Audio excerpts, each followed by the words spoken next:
What's going on, people? My name is Jack. Welcome back to the channel. Today we set out to answer the question, is freelancing a profitable business in 2022? I collected data from 33 freelancers, both on the come up and established. I asked them everything from what type of projects do they work on, how many hours a week do they work, all the way to how much money do they make per month. The answers honestly may surprise you. Plus, I'll be adding my 2 cents from my 4+ year career as a freelance video creator. I was freelancing for years as a videographer and a video editor. I've shot and edited everything from music videos to promo videos to nightclubs. I've filmed celebrities from A$AP Ferg, Tyga to Nelly to Fat Joe, countless big name DJs, Future, you name it, right? This was my main hustle from 18 to 22 years old, and today I'm gonna share the strategies that made sure it was a profitable business. First off, let's answer the question in the title. Is freelancing a profitable business in 2022? Let's throw some charts up. So first I asked my freelancers, how much money do you make per month? 63% of all my freelancers said they make between $1,000 to $2,000 plus per month. 21% reported they make $2,000 to $3,000 a month. 9% said they made $3,000 to $4,000 a month, and only 6%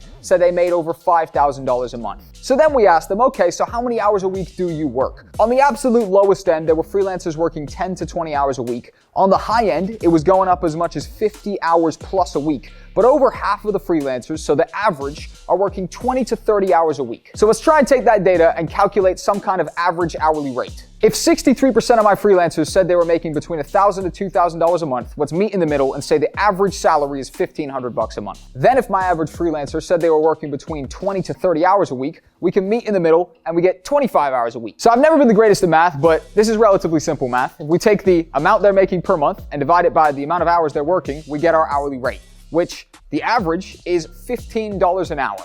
This is honestly quite surprising to me because this is definitely on the low end. Now, this definitely has to be a factor of me getting data from a lot of up-and-coming freelancers who might well still be trying to establish their spot, and certainly their income might be expanding at a rapid level. But when I was freelancing, I wouldn't work for less than $20 an hour. That was on the low end. $25 an hour was about my kind of average, and then $30, $40 an hour was sort of like a better paying job. So we found out how many hours they're working. We found out how much they're making per month. We can start to get a picture of what a low salary is, what a sort of average salary is, and then what a high-end salary is. On the low end, you've got freelancers working for as little as $10 an hour, which honestly is minimum wage. The average is about $15 to $20 an hour. And then on the high end, you've got freelancers making $40 plus an hour, 40, 50 bucks an hour, whatever the case may be. So then we ask the question again, is freelancing a profitable business in 2022? 100%, as long as you are able to command the higher salaries. So yes, for the freelancer who's making, $40 plus an hour on the high end, freelancing is definitely a profitable business in 2022.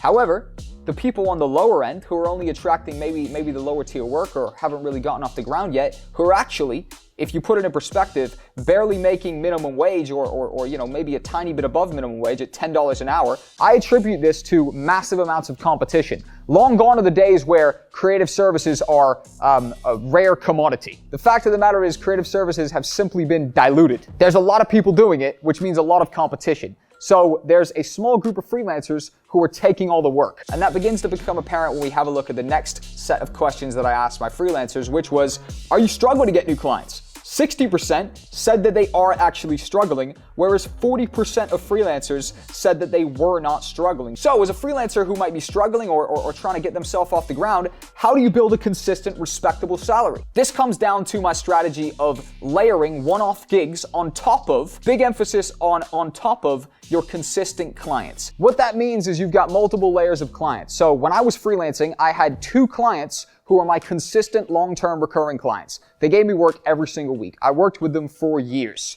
There were 2 YouTubers. They both paid me $1,000 each per month. So I had my base level of recurring clients, which means even if I got no other jobs, I could never go below $2,000 a month. That was my base. Now that then gives you room to expand and start accepting one-off jobs. All of a sudden, I network with a guy who owns a car dealership one month. Sweet, he wants a series of 4 videos over the course of a month at $500 a video. Awesome, that's another 2,000 bucks. So I've got my base layer, right, of $2,000 a month for my YouTubers, and then all of a sudden I'm drumming up other business like the car dealership, and now I've got another 2K. Sweet, so I made 4K that month. Another month, for example, I might have a bunch of club bookings, a club booking every single weekend for that month. So that's 250 bucks a booking, 4 weeks in a month. I'm shooting a club each weekend. Awesome, that's another 1,000 bucks. That month I made $3,000. Or another month, for example, some fitness influencers come to me. They say, yo, we want to put together a fitness program. We've got $1,500 for you, for example. Great. I've got my $2,000 base level salary, which is for my YouTubers. And now all of a sudden I've got this one-off job filming this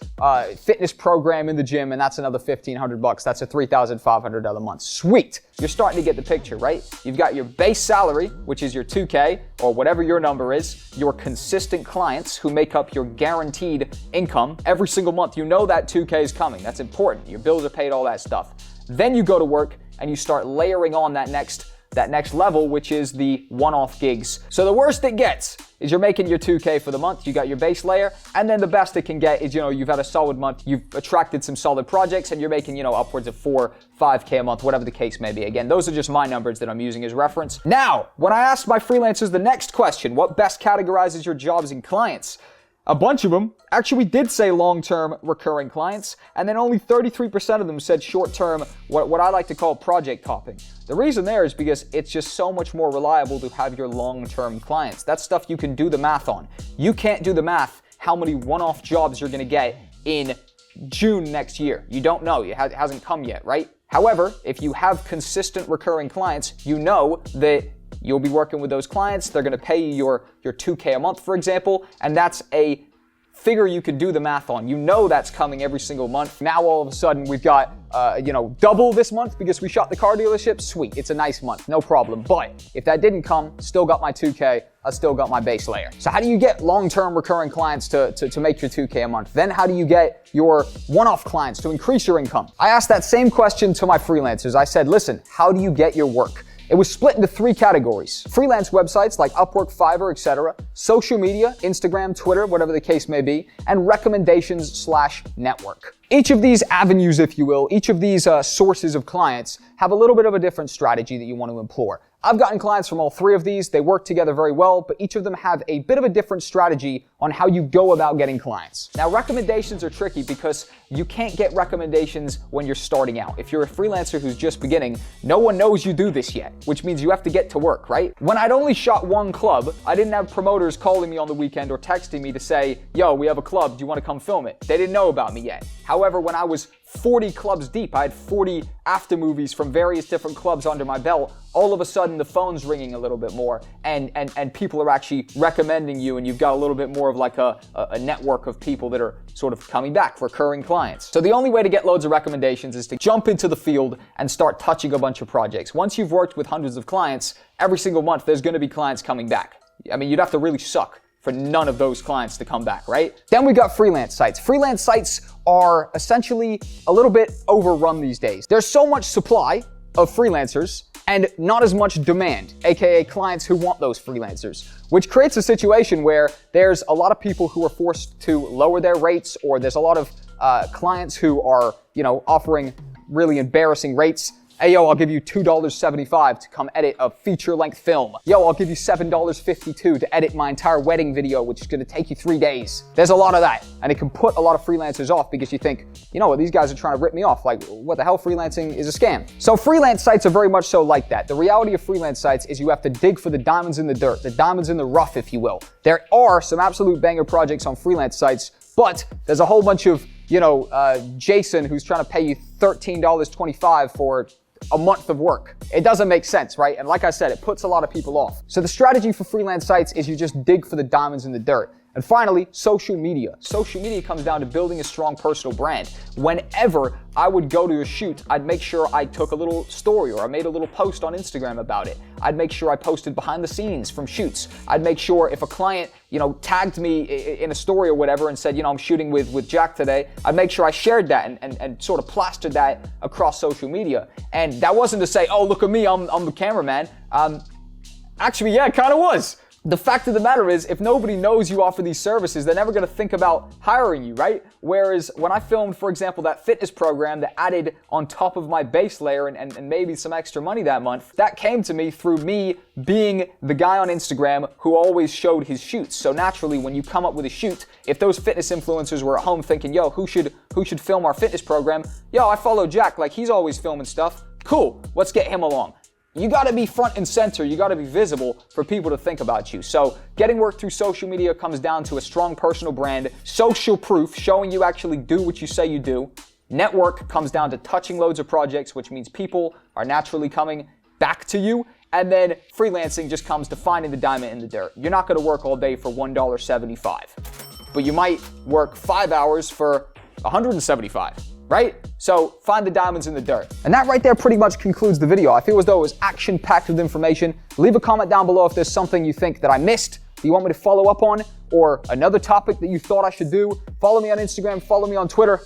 Is freelancing a profitable business in 2022? 100%. You gotta make sure that you're able to command those higher hourly rates and you don't get stuck with Nancy, who wants to pay you $12.73 to come work for her forever. And you just get one-off payment of $12.73. She's gonna try to take advantage. You gotta be careful. Anyways, peace.